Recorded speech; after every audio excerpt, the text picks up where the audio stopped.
Buenas tardes y bienvenidos todos a Encrucijada Pagana.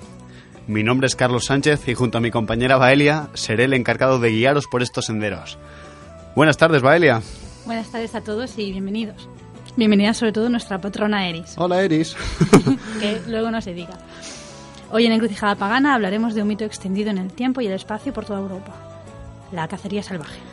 Pues sí, damas y caballeros, y señoras y señores, y demás seres que nos escuchéis, hoy hablaremos de los orígenes de la cacería salvaje, sus ramificaciones, sus diferentes conexiones con otras tradiciones dentro y fuera del paganismo, y realizaremos un repaso a las variantes de este mito presentes en toda la geografía ibérica. Además, Encrucijada Pagana os ofrecerá la agenda con los próximos eventos relacionados con el paganismo en la zona de Barcelona y alrededores, la leyenda del Conde Arnau y nuestra reflexión semanal. Y bueno, hoy nuestra bienvenida es breve, así que acomodaos y continuad escuchando, que estas son las palabras dedicadas a todos vosotros, de dos paganos en su peculiar cruce de caminos. Empieza la aventura. Poison is slowly winning my soul. Goodbye to my queen, to everyone. It comes to my eyes.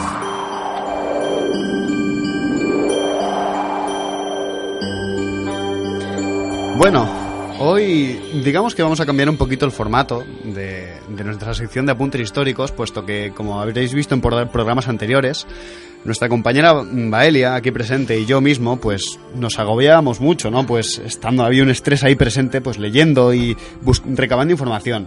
Así que hoy, digamos que yo voy a hacerle las preguntas a mi compañera, que muy bien informada y muy bien estudiada, creo que ya se las sabe todas. Y bueno, pues hoy hablaremos sobre la caza salvaje, un mito muy extendido por toda la geografía europea y con el que también contamos en nuestra península ibérica. Pero bueno, empecemos hablando sobre este mito, la caza salvaje. La caza salvaje, ¿qué es? Vale, yo me lo voy a tomar con calma, voy a ir explicando porque hay muchas ramificaciones, hay muchas variantes y es importante que se vayan viendo todas con tiempo. Si no terminamos esta semana, pues la semana que viene seguimos. Ajá. Vale. La caza salvaje se puede decir que es un desfile de espectros que se cruza con los caminantes, especialmente en las noches de otoño y de invierno. ¿Vale? La hueste está liderada en ocasiones por una figura masculina, en otras por una figura femenina, y a veces también puede ser guiada por un niño, por un infante, pero bueno, las variantes más frecuentes es una figura masculina, que es la más reciente, y en las versiones más antiguas hay una figura femenina liderando. ¿Vale? Los relatos referentes a la cacería salvaje pues suelen empezar con una o varias personas que se encuentran, que en principio van por un camino solitario de noche y escuchan a lo lejos una algarabía o un grupo de gente que se acerca. A medida que el cortejo se va acercando, van viendo que aquello muy normal no es. No es una jarana normal. No son unas gentes normales de fiesta por el bosque a las madrugadas, ¿no? Entonces tienen que esconderse o protegerse de algún modo porque interactuar con la hueste implica unirse a ella. ¿Vale? La historia de la caza salvaje parece hundir las raíces en las prácticas extáticas de la población pagana, ¿vale? Que perviven en algunas zonas incluso después de la cristianización. La caza salvaje se relaciona primero con los antiguos dioses, pues los personajes masculinos son sobre todo Wotan, Odín, y las antiguas diosas pues Hel o Diana. Luego se relaciona con figuras de brujas o nobleza, ¿vale? Reyes, condes, etcétera, que están condenados a cumplir una condena. Existen también algunas versiones marineras del mito, ¿no? Como la del barco de almas, que es el cuento que leímos la semana pasada. El famoso Joan. Sí, el Joan, que se va. Y también hay alguna versión en la que es una canoa encantada la que va por el cielo, ¿vale? Esto es una leyenda popular canadiense, bastante conocida allí. Las variantes de este mito se extienden por toda Europa y puede considerarse una estructura subyacente en la mitología de todo el territorio europeo, ¿vale? Pero es que además es un fenómeno constante. Se va documentando, pues yo creo que las primeras informaciones que tengo aquí por escrito son del siglo X, pero es que hasta hace 2 días actualmente hay reportes de gente que ha visto la Santa Compaña. Es un mito, digamos, tanto antiguo como presente, que ha cambiado la forma, pero digamos que el mito continúa, ¿no? Exacto, o sea, está presente en todas las épocas y por todo el territorio europeo. Da igual si te vas más al norte, al sur, está por todas partes.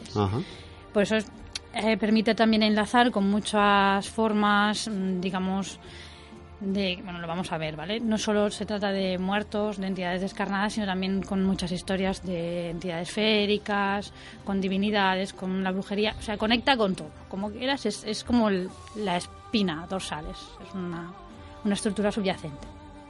¿Vale? Entonces, bueno, no sé, tiene un aspecto positivo, tiene un aspecto muy negativo que lo vamos a hablar con detalle, pero tiene también un aspecto del que no se suele hablar, que son las versiones positivas o benevolentes de este cortejo, de estos espectros, que sería el origen de la visita de las entidades benéficas del invierno, digamos, las que traen regalos, ¿no? Pues la Befana, San Nicolás, incluso los Reyes Magos. Uh-huh. Y esta cacería salvaje, en toda Europa, digamos que hay un factor común de cuándo se produce, ¿no? ¿Y cuándo se produce exactamente? Vale.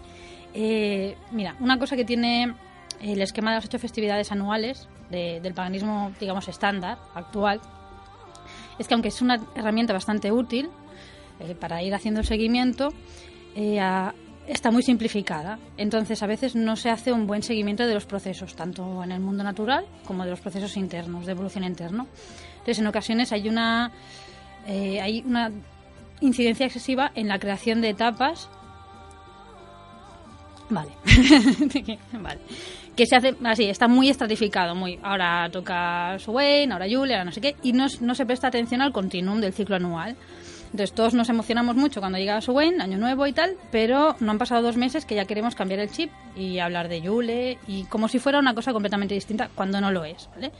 En la tradición europea, los espíritus, ya sean difuntos u otro tipo de entidades descarnadas, podemos decir que dominan los cielos durante toda la época oscura del año, ¿vale? Desde la noche de difuntos hasta inicios de verano. Digamos, la noche de Valpurgis, o nosotros conocemos más como Beltén, toda esa temporada está tanto los cielos como la tierra está poblada por una serie de entidades descarnadas que ahora iremos viendo cuáles son. Uh-huh. ¿Vale? Diga también con procesiones y mascaradas, ¿vale? Esto se ve más de cara a la primavera, a inicios de la primavera. ¿Sería como el carnaval, quizás? Exacto. Hay una conexión.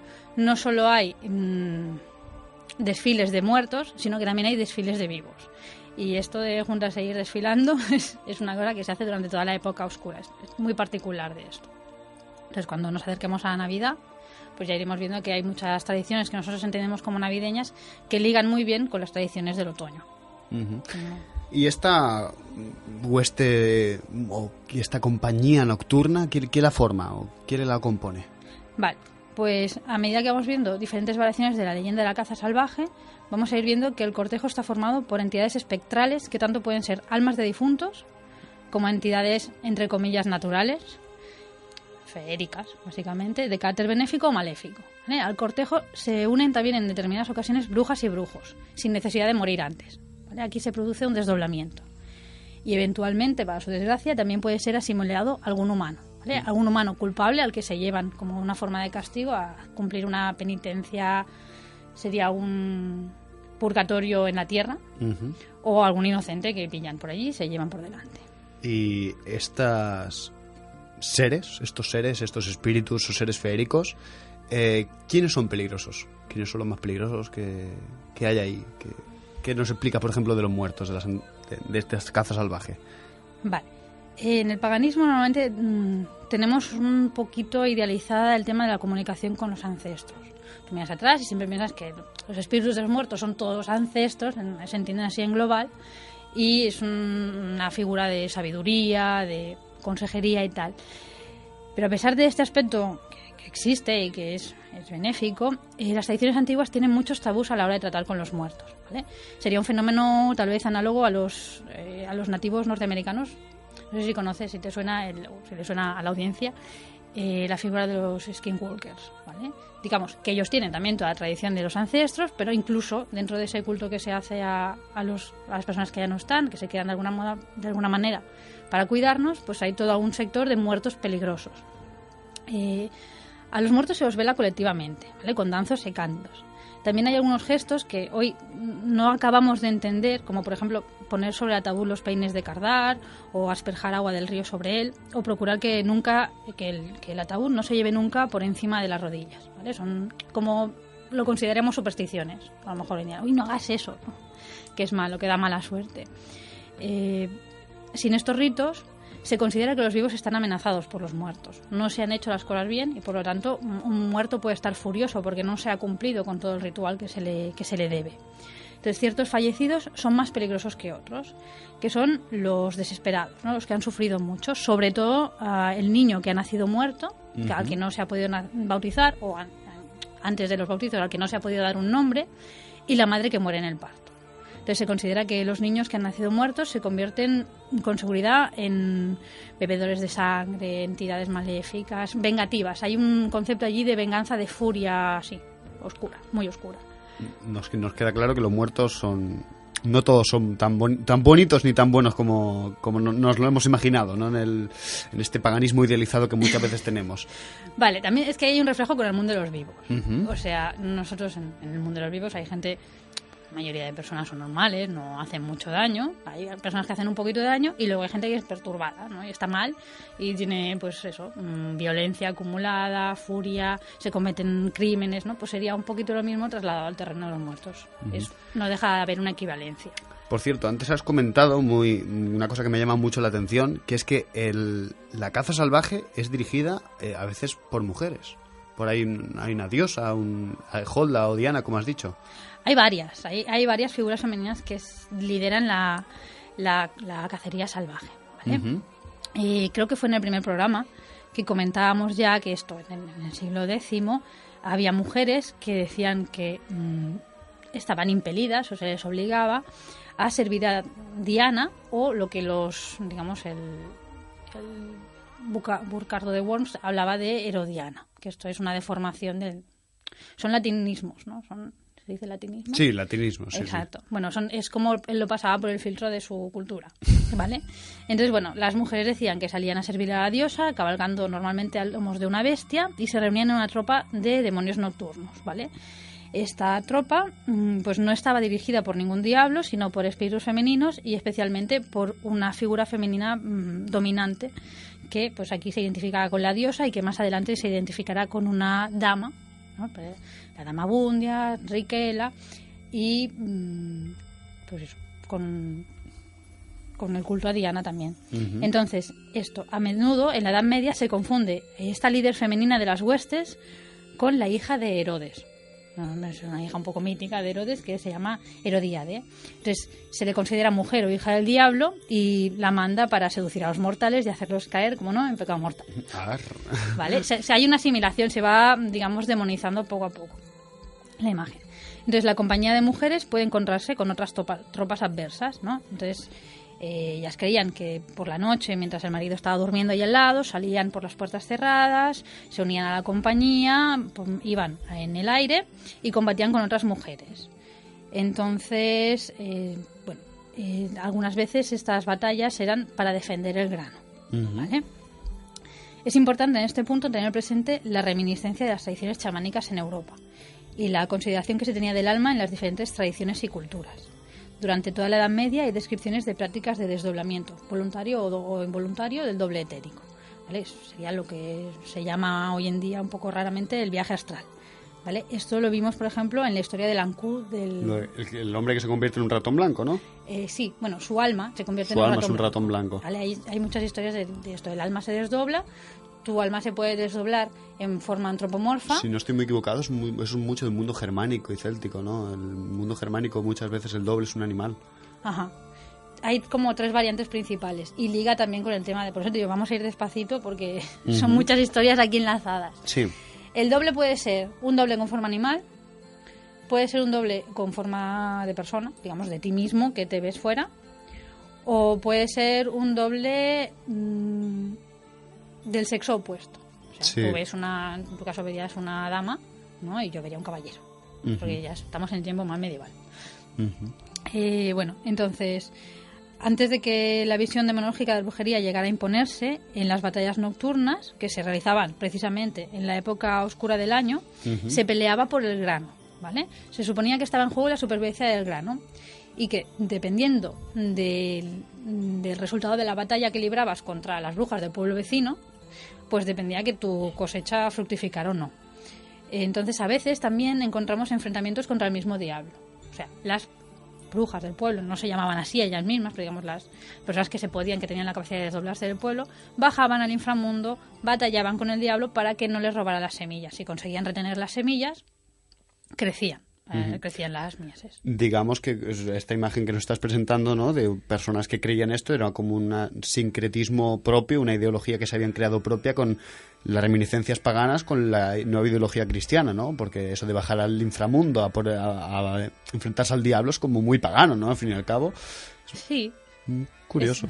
Bueno, una de las cosas que me gusta de esta época de la Edad Media, creo que se le ha tratado muy injustamente. Siempre se ha considerado que la Edad Media es una época muy oscura y realmente tiene trazos muy duros, ¿no? Tiene momentos muy duros, pero hay una gran libertad de pensamiento. ¿Vale?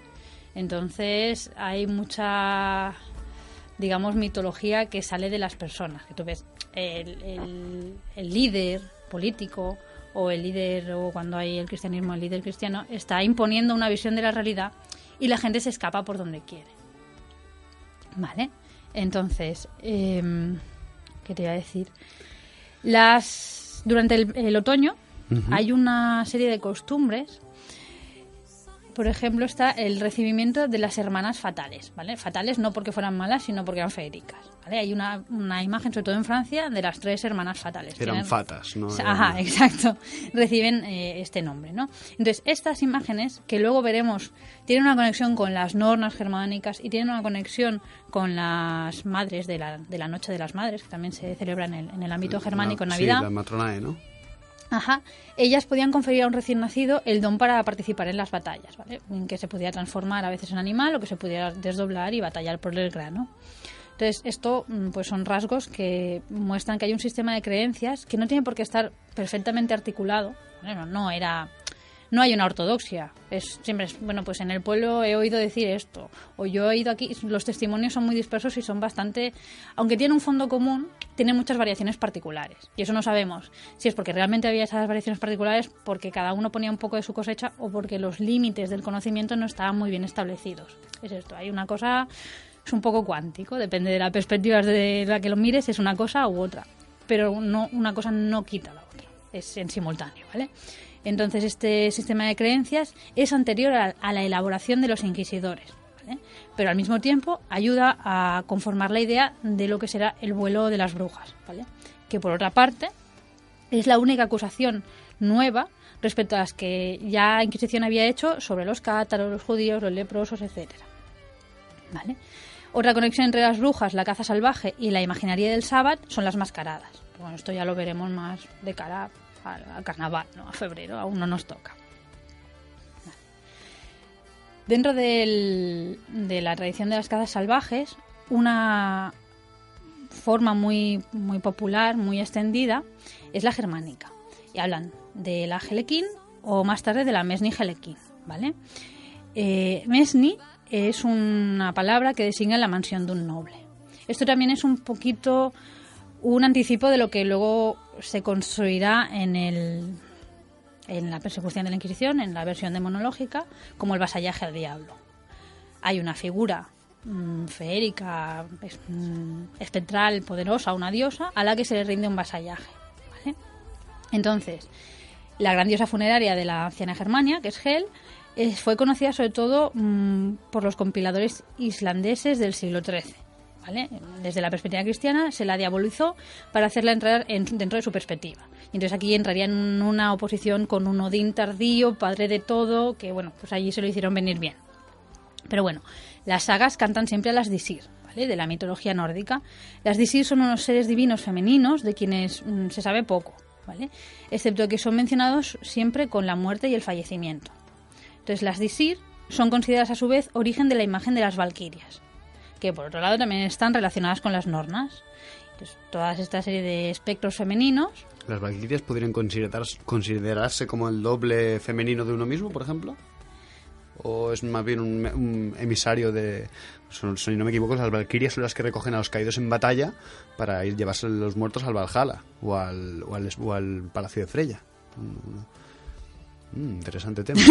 Sí, hombre, como doble no tengo ninguna referencia, pero sí, entran dentro de toda esta serie de espectros femeninos que entran en contacto con los humanos. Ahora veremos de qué maneras, ¿vale? Porque hay varias conexiones. Aprovecho para decir que todas estas preguntas sobre valquirias, Disir y demás seres y divinidades de la mitología nórdica las responderemos más adelante en un programa dedicado exclusivamente a mitología nórdica y a Ausatru. Muy bien. Vale, pues eso. Tenemos a las Disir, tenemos a las valquirias, ¿vale?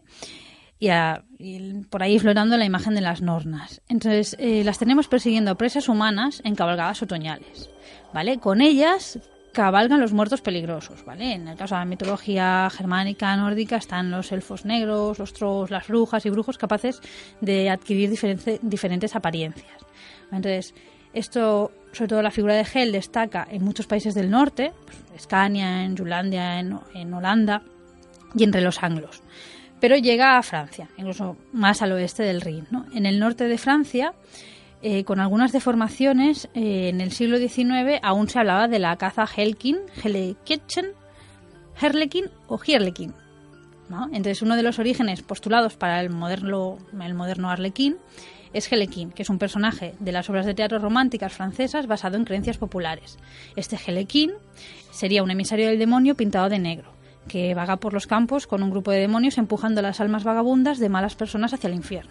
O sea, la apariencia física de Hellekin ofrece una explicación a los colores tradicionales de la máscara del Arlequín, que son rojo y negro. Muy interesante. Y bueno, ¿seguimos? Explicaros un poquito más formas, porque creo que... Más formas femeninas. Hay más formas masculinas y femeninas. Sí. Mira, en Normandía se habla también de la caza prosérpina, que es, sí, Prosérpina, Perséfone, reina del inframundo. Se habla de la Sheserkin o Arpin, ¿vale? Es una leyenda presente en muchas regiones de esta zona de Normandía. Entonces recuerda una raíz muy antigua de la caza nocturna. Entonces, los autores griegos hablan de Hécate o Perséfone, ¿no? Que aparecía en las encrucijadas, como la nuestra, ¿sí? Aparecía en las encrucijadas acompañada de los perros.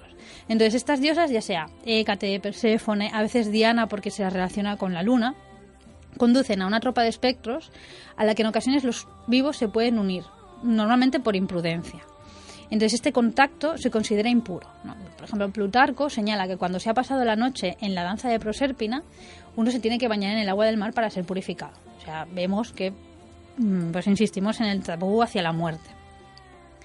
Se habla también de la caza arpina, ¿vale? En referencia a la madre arpina. Lo de arpina es una palabra despectiva, digamos, viene de arpía, ¿vale? La madre arpina se alimenta de los cuerpos muertos que desentierra y eleva por los aires. Si alguien comete la imprudencia de reclamar una parte de la caza, recibe literalmente un trozo de cadáver. Entonces hay varias leyendas respecto a esto. Qué regalos tan bonitos. Sí. Bueno, se suponía que si tú veías pasar la caza salvaje, tú decías, quiero una parte de lo que habéis cazado, te lanzaban un trozo de cadáver. Por ejemplo, hay una historia de un campesino que pues comete esta imprudencia de solicitar una parte de la caza. Entonces le llega un cadáver y se asusta mucho y lo va a esconder. Entonces, se cruza el río, no sé qué. Cuando vuelve, se lo encuentra en la puerta de su casa. Y lo vuelve a coger y lo vuelve a esconder. Y cuando vuelve se lo vuelve a encontrar. Y así más o menos 9 días. ¿Hasta que se lo come? No, no se lo come. Se supone que al 9º día vuelve la caza el cortejo de Prosérpina y se lo lleva. Entonces, era lo que vemos con el tema de la caza salvaje, es que conecta con muchas cosas distintas. En este caso, tanto las Disir como las proto-valquirias, ¿vale? Vamos a llamarlo así, porque no son las valquirias wagnerianas, desde luego. Son eso, hay que verlo como unos espíritus espectrales que vienen a por los muertos y que siempre están rodeadas de muertos. No cabalgan sobre caballos, sino sobre lobos y, bueno, pues hemos visto, normalmente se las representa también con cuervos, ¿no? Son los animales de Odín y tal. Tanto los lobos como los cuervos son animales que están presentes en los campos de batalla. Entonces aquí es lo que te comentaba, de volver a una visión un poco dura de lo que es el pasado, ¿no? En un campo de batalla están los muertos escampados por allí, no se les da sepultura, entonces lógicamente los animales acuden allí a comer. Los lobos son un animal que se especializa. Entonces, si un lobo lleva un tiempo comiendo carne humana de una manera muy fácil, es normal que se acostumbre y que luego busque carne humana. ¿Qué pasa? No van a cazar. Eventualmente un lobo se puede comer a un niño si se lo encuentran por el bosque, ¿no? Pero normalmente lo que hacían los lobos era ir donde los cadáveres estaban enterrados, rascar, como rascan los perros, y llevárselos. Al día siguiente, cuando la persona del pueblo va al cementerio y se encuentra allí pues el cadáver de sus seres queridos desenterrado, medio sacado. Y con un trozo fuera, ¿no? Supongo. Claro, es una imagen muy... pues sacrílega. Impactante, sí, es impactante y es sacrílego. Y claro, es una cosa horrible. ¿Vale? Nosotros aquí lo comemos tranquilamente porque sabemos que ningún lobo va a desenterrar a ninguno de los nuestros. Pero bueno, que sepamos. Encontrártelo, pues claro, son una serie de asociaciones. Entonces, pues esta fijación con los cadáveres podría venir un poquito de aquí. ¿Qué más hay? También a veces no nos damos cuenta de que las carestías, las hambrunas de la Alta Edad Media fueron fenómenos muy terribles, ¿vale?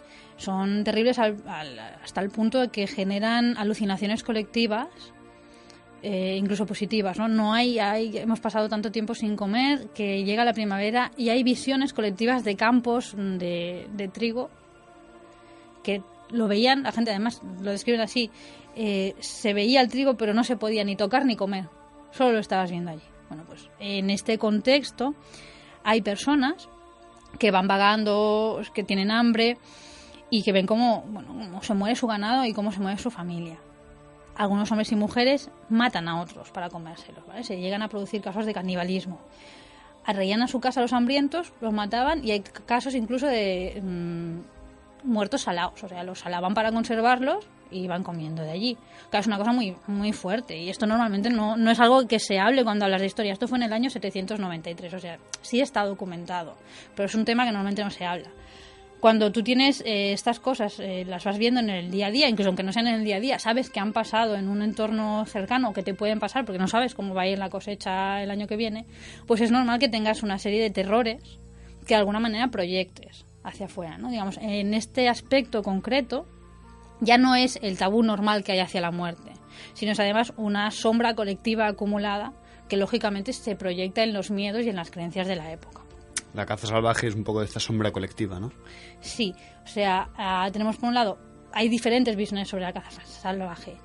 Por una parte está la caza como, pues eso, espíritus errantes, condenados que, pues vagan por allí y ya está. Pero luego hay toda una parte de la caza salvaje que lo ve como un ejército, se le llama la hueste, o se le llama incluso se le llamaba en España la anciana armada. ¿Vale? Hay ese vínculo con los ejércitos se produce sobre todo en conexión con las valquirias y con las imágenes de Odín y todas las partes más, digamos, de batalla. También, no sé si os sonará, algunos casos en lugares donde ha habido una batalla importante que años después, pues es eso. No ha interactuado con la persona que se lo encontraba, pero alguien ha pasado por allí y ha registrado, pues ha oído pues escenas de batalla, o las ha visto o las ha oído. En ese caso no hay una interacción, pero ahí están, digamos, los muertos remanentes. El recuerdo a lo mejor puede ser, ¿no? Es una cosa un poco esquiva. Uh-huh. Vale. Entonces, otro punto en común que tienen, ya volviendo un poquito a la conexión con las figuras más ibéricas, Santa Compañía y tal. La aparición de la casa Proserpina señala también calamidades, ¿vale? Aparece en Francia en el tiempo de Robespierre y en Alemania presagió también las batallas de Leipzig y de Waterloo, ¿vale? Es un fenómeno que lo vemos a nivel individual, ¿vale? Lo que hablábamos antes de ver a la hueste, a la Santa Compañía, se entiende como un presagio de muerte, al igual que ver el propio doble. Son cosas que van constantemente se van conectando. Entonces, en algunas ocasiones, la caza salvaje es llevada a cabo por reyes o por personajes nobles, ya sean míticos como el rey Arturo o históricos como Carlomagno, ¿vale? Aunque la caza se conoce sobre todo como la caza de Wotan, la aparición del líder masculino parece más tardía. O sea, en un principio estaría pues todas las diosas que te he comentado, sobre todo Hel, Proserpina, Diana, en alguna ocasión así rarísima Artemisa, pero bueno, más que nada por el tema de la luna, ¿vale? Entonces hay que entender que a menudo en el imaginario medieval los reyes y reinas ocupan el lugar de los viejos dioses, ¿no? Esto se ve muy bien, por ejemplo, en el Cantar de los Nibelungos. Lo que eran dioses, diosas y tal, pasan a convertirse en nobles, en princesas o en personajes, pues esto, destacados. Cuando no ocupan el lugar de alguna de estas antiguas deidades, los guías de las huestes suelen considerarse seres malditos, condenados a expiar sus sacrilegios y ocasionalmente sus crueldades. Pero más bien, este es el giro que le da el ámbito cristiano. Los condenados a dirigir la caza salvaje son personas que normalmente han atentado contra las normas de la Iglesia. Si han sido malos con sus vecinos, no les importa tanto, ¿no? Es una cosa secundaria. Lo importante es que han cometido algún, sobre todo, sacrilegio. ¿Vale? Este sería el caso del conde Arnau. En algunas ocasiones, estos condenados tienen que vagar hasta expiar las faltas cometidas. Es lo que decíamos antes, sería una especie de purgatorio en la tierra. En otras ocasiones, simplemente buscan a un alma ingenua a la que engañar para que ocupe su lugar, como en la historia del barco de las almas, ¿no? Se supone que lo contamos la semana pasada, el Joan va en el barco de velas negras, de las almas, y busca a alguien que ocupe su lugar. ¿Para qué? Para él liberarse. Es un poco la historia de Atlas, ¿no? Que está ahí esperando que alguien aguante el cielo por él para irse. Pues es este tipo de condenados. ¿Vale? En Escocia e Irlanda, el Sluag o hueste feérica se considera formada por almas de los muertos sin descanso. Entonces es esto, un purgatorio terrestre, y a veces se llevan consigo a personas culpables, ¿no? Que lo han portado mal y la arrastran a la condena, pero es que a veces se llevan a personas que pasaban por allí. Inocentes totalmente. Exacto. Una variante muy curiosa es la de Frau Gauden, ¿vale? Que es una deformación, ya lo veremos luego, de Holda o de Erza, que son diosas germánicas también. Entonces, esta dama era una apasionada por la caza. Entonces, en alguna ocasión juró que desearía poder cazar por siempre. Y por esto, o sea, hay dioses que son un poco así, sí, literales. Son un poco primmirats, no sé cómo se dice en castellano. Sí. Pejigueros, ¿vale? La dama dice, me gusta mucho cazar, me gustaría cazar por siempre, y Dios se ofende, porque hay dioses que son así, y dice, muy bien, pues cazarás por siempre, te condeno a cazar por siempre, y convierte a sus hijas en perras. Entonces son las perras, digamos, de caza. Entonces, la noche de San Silvestre, la última del año, hay muchas tradiciones de la caza salvaje. Esta tropa... Mira, Carlos... Gracias, ¿eh? No, es que lo de perra ha sido muy metafórico. Suena así un poco. Bueno, no, son perros de caza. Perros femeninos. de caza. Vale, pues en la noche de San Silvestre, que ya va ligada a, pues eso, a tradiciones de huestes y de cortejos, si esta tropa, formada por la Frau Gauden y sus hijas, se encuentra una casa abierta, se mete y te deja un cachorro demoníaco. Te digo que es una versión muy deformada, ¿vale? Bueno, porque, sí, o sea, está a la imagen de la Frau Gauden, que es una deformación, pues esto, de las líderes femeninas de la caza, como Holda o Erza. Hay un poco de changeling, ¿no? Como los elfos estos que dejan uno de los suyos allí. Exacto. Y luego también está, que lo veremos más adelante cuando nos acercamos a Navidad, pues el pequeño vínculo con las entidades que llegan a tu casa a dejarte regalos. En este caso te dejan un perro. Es demoníaco, pero es un cachorro. Bueno, es bonito, seguro. Vale. Otra variante curiosa, que ya es de época romántica, aparece en una balada alemana que se llama Leonor. ¿Vale? En esta historia, Leonor es una joven que está prometida. Se termina la guerra, se supone que tiene que volver prometido, no vuelve. Y bueno, pues a causa del dolor y a pesar de las advertencias que le hace su madre, Leonor reniega amargamente del Dios cristiano. Entonces, esa noche, después de renegar del Dios cristiano, llega su prometido a buscarla, ¿no? Entonces le va dando prisa, indicando que se tienen que ir rápido. Entonces van galopando y al cortejo se van uniendo pues una serie de almas descarnadas, de difuntos. Entonces ella va preguntando, ¿qué pasa? Y el otro le dice, es que los muertos cabalgan rápido, que es una frase que luego veremos en la novela de Drácula. Un guiño, ¿no? Entonces, bueno, al final llegan a lo que él le promete como lecho nupcial, es una tumba abierta de la que ya no podrá escapar, ¿vale? Y la moraleja de la historia es que no se deben cuestionar los designios divinos. Uh-huh. Y si no me equivoco, la caza salvaje a veces también está formada por espíritus de los bosques, ¿no? Sí. La caza salvaje puede estar formada y dirigida por entidades feéricas. Por ejemplo, así brevemente, antes de que la figura fuera popularizada, encontramos a Robin Hood, ¿no? Robin de los Bosques, que era un espíritu, pues eso, boscano, como los antiguos silvanos, y que cuenta con su propia compañía, ¿no? También se pueden incluir entre las cazas salvajes aquellas que están dirigidas por hadas o damas blancas, que están documentadas sobre todo en el norte de Francia. En la literatura inglesa hay una reelaboración del mito de la caza salvaje, que entronca con la mitología feérica, ¿no? Por ejemplo, digamos que la cúspide de esta rama sería el sueño de una noche de verano de Shakespeare, con Oberón y Titania como reyes de las hadas. Uh-huh.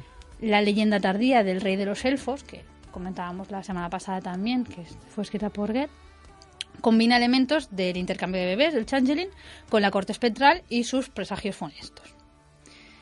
Entonces, uno de los aspectos en los que se ve clara la evolución de la imaginería asociada a la caza salvaje y su conexión con el mundo feérico es la figura de Holda, ¿vale? En las leyendas germánicas, la figura de Frau Holda está conectada con diosas como Freya, Erza y Frigga, que es la esposa de Odín, ¿vale?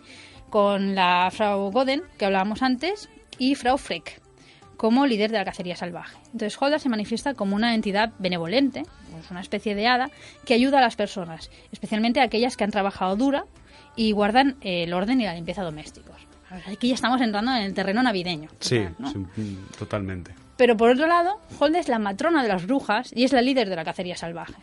Entonces, cuando se describe como líder de la hueste de los muertos, su contraparte del sur, es la imagen recibe el nombre de Persta o Bertha. Nombres raros. Se describe como rodeada de las ánimas de los niños no nacidos o niños que murieron antes de ser bautizados. Entonces, en este punto, Holda actúa como protectora de las almas, acompañándolas tanto en la entrada como en la salida del mundo de los vivos, que es un papel análogo al que cumplen las diosas del inframundo, pues como sería Proserpina o como sería Hécate. Pero bueno, de esta vinculación pues ya hablaremos a medida que nos acerquemos a la Navidad. Pues muchas gracias, Valeria, por toda esta gran información que nos has dado sobre la caza salvaje, pues explicarnos un poquito más de este mito. Y ahora pasamos una breve pausa musical y enseguida nos vemos.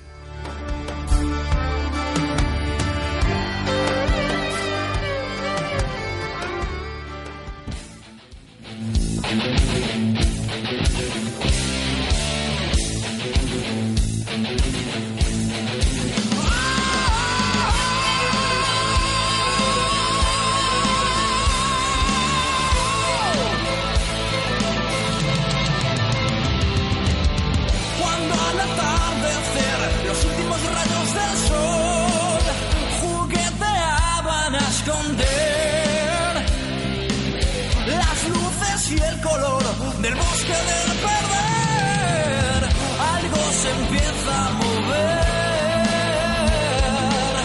algo a lo lejos se ve.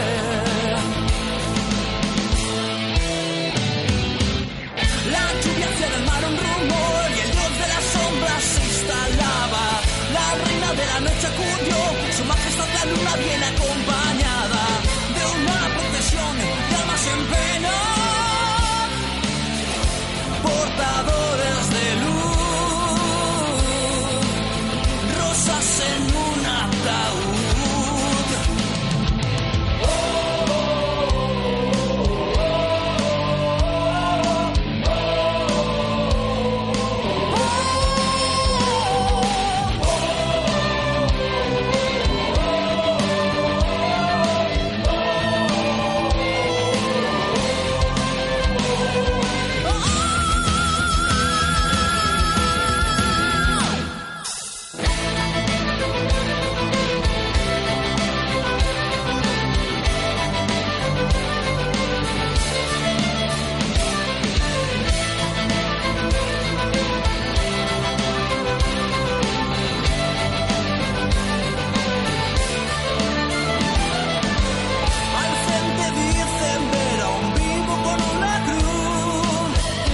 Necesitan de él para llevar la muerte a quien les pueda ver.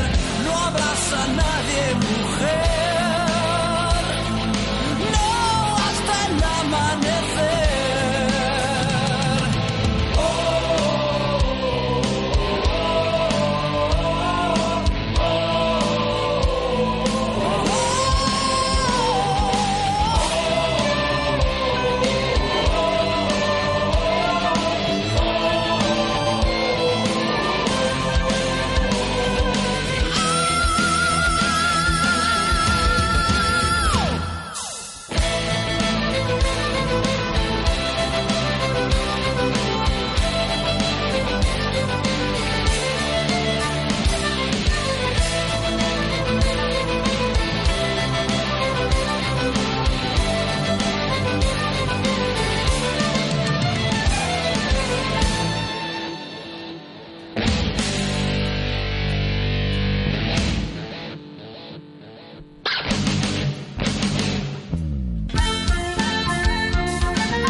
Y después de toda esta gran información cultural e histórica, la verdad, no, Baelia, me has dejado impresionado, las cosas como son. Hemos tenido mucha intensidad. Informamos a nuestros oyentes y que toda la sección de la Santa Compaña, la Huestia, la Estantigua, la Comte Arnau y otras cazas salvajes de la península ibérica la dejaremos para la semana que viene, porque es una sección que también nos ocupará mucho tiempo, es muy extensa, hay mucho que explicar y, damas y caballeros, sentimos decirlo, pero se nos acaba el tiempo. Así que pasamos a una información cultural, nuestra agenda. Baelia, vale. ¿Qué tenemos estos próximos días? Bueno, pues lo primero que tenemos es este viernes 8 de noviembre, de 8 a 9 y media, Chantal Soenen realiza en Cambrils la presentación del programa de actividades para el año de las diosas de Iberia. ¿Vale? El evento es abierto y gratuito. Muy bien. El 9 y 10 de noviembre inicia la formación como sacerdotisa o sacerdote de Iberia en 3 espirales. Empiezan el primero de 8 encuentros de este año, de la época 2013-2014, en Barcelona. El precio de cada encuentro es de 88 euros y es necesario compromiso de asistencia. Lo organiza la asociación Reclamamos a la Diosa y para más información podéis buscar en su página de Facebook o enviar un mail a luna-de-madrid@yahoo.es. El sábado 9 por la noche habrá una ceremonia abierta donde se pedirá una pequeña donación por participar y con asistencia ilimitada. El evento aún no está creado, pero podréis encontrarlo en Facebook en la página de la asociación Reclamamos a la Diosa y también la compartiremos a través del Templo de la Diosa. También del Templo de la Diosa, el grupo de aprendizaje de una maga tiene 2 plazas vacantes, ¿vale? Aún podéis entrar, si os interesa, es templodeladiosa@gmail.com. El lunes 11 de noviembre empiezan las actividades del grupo de meditación llevado por Javier Gama en el Centro Arcanum de Barcelona. Para más información, redirigiros al mail axa@hotmail.es. Y el día 20 de noviembre, a las 7:30, el Templo de Brigitte de la tradición correliana organiza la conferencia online Reflexiones sobre los ancestros, una perspectiva correliana, a cargo de Harvey Tuileva. Y los días 29, 30 y 1 de diciembre, la Orden Druida Fintán celebra en Girona la Trinoxtis Amoni, el Samhain original, 3 noches y días de celebración ritual del inicio de año en el calendario celta. Podéis escribirles a odf@ordendruidafintan.com y el programa del evento se puede consultar en su blog ordendruidafintan.wordpress.com. También los días 29 y 30 de noviembre y el 1 de diciembre, Golden Forset celebra en Barcelona el taller de introducción al Seid, que es magia nórdica, ¿vale? Podéis ir días sueltos y bueno, el viernes y el domingo el taller será en Barcelona y el sábado en Sardañola del Vallès. Se puede consultar el programa en el evento de Facebook de PFI o escribir a catalunya@paganfederation.org. Y no olvidéis que si organizáis o conocéis algún evento o propuesta de actividad relacionada con el paganismo y temas afines, os invitamos a que la incluyáis en nuestra agenda escribiendo a encrucijadapagana@gmail.com o bien a través de nuestra página de Facebook. Y ahora, damas y caballeros, vamos a pasar a una curiosa reflexión que yo he estado meditando esta semana. Yo, aunque no lo parezca, Baelia, yo medito en mis soledades. Me parece correcto. Y es que, bueno, yo y esta reflexión pues quería compartirla con vosotros en nuestra sección de reflexión.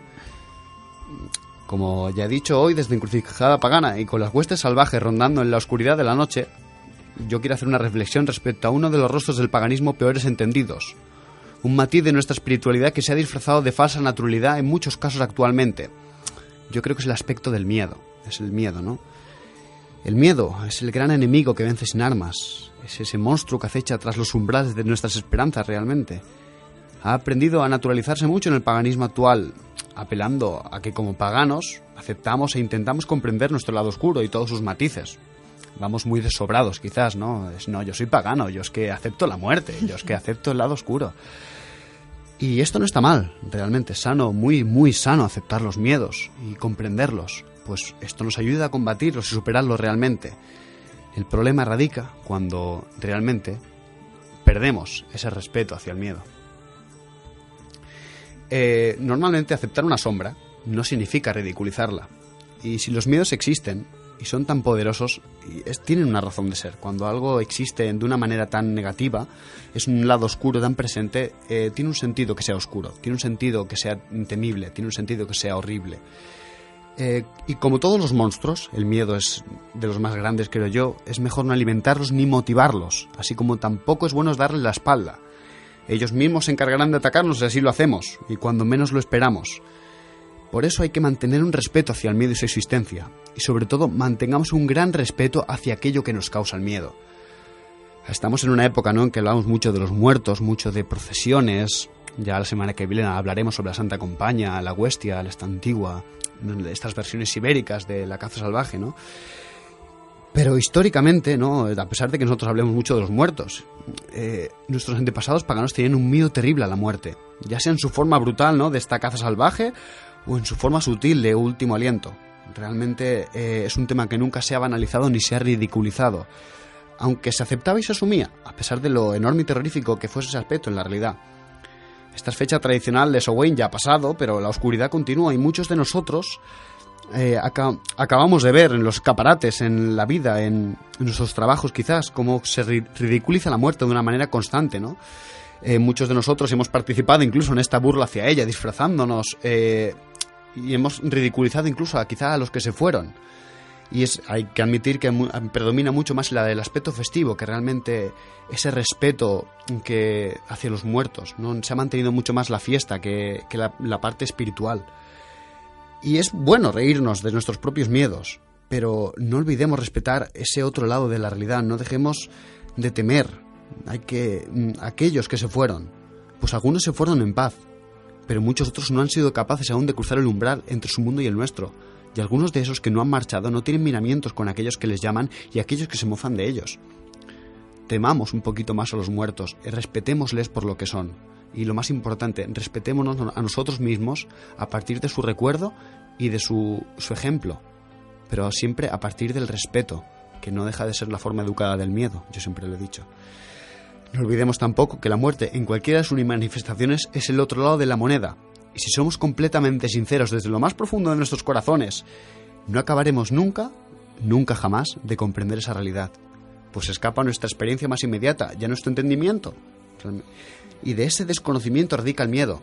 Y no olvidemos que mientras el miedo no nos someta, mientras el miedo no nos impida vivir, una pequeña dosis de ese miedo nos dará la capacidad de mantener un sano respeto, un distanciamiento precavido que nos recordará en las noches oscuras de esta época que no somos dioses y que no debemos molestar a aquellos que ya no están entre nosotros. Así que, queridos paganos, id con mucho cuidado, porque no es sano ni reírse de lo malo, ni enamorarse demasiado de ello. Así que vigilad con los muertos, que como ya dije en el programa pasado, hay que dejarlos en paz y que vayan en sus huestias, sus cazas salvajes, sus procesiones raras y descarnadas, y no meterse mucho con ellos. Así que vigilad estas noches de oscuridad, y si veis una procesión, haced un círculo y no aceptéis nada de lo que hay dentro.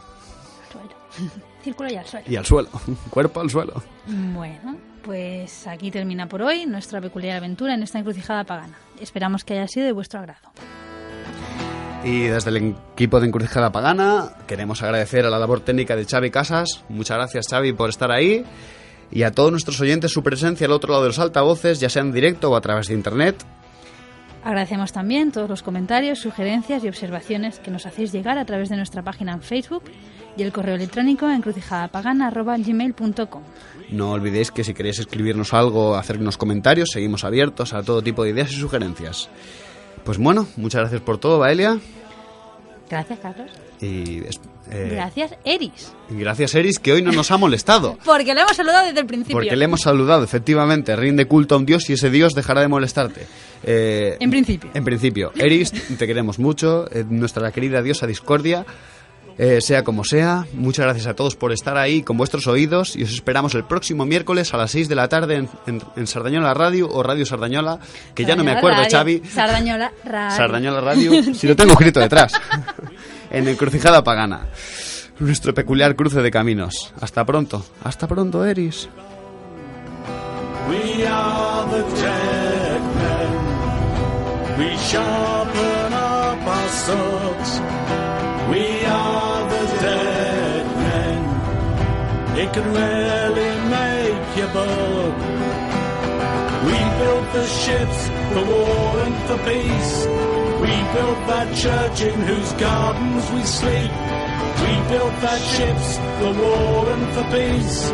We built that church in whose gardens we sleep. We are the dead men. We are the dead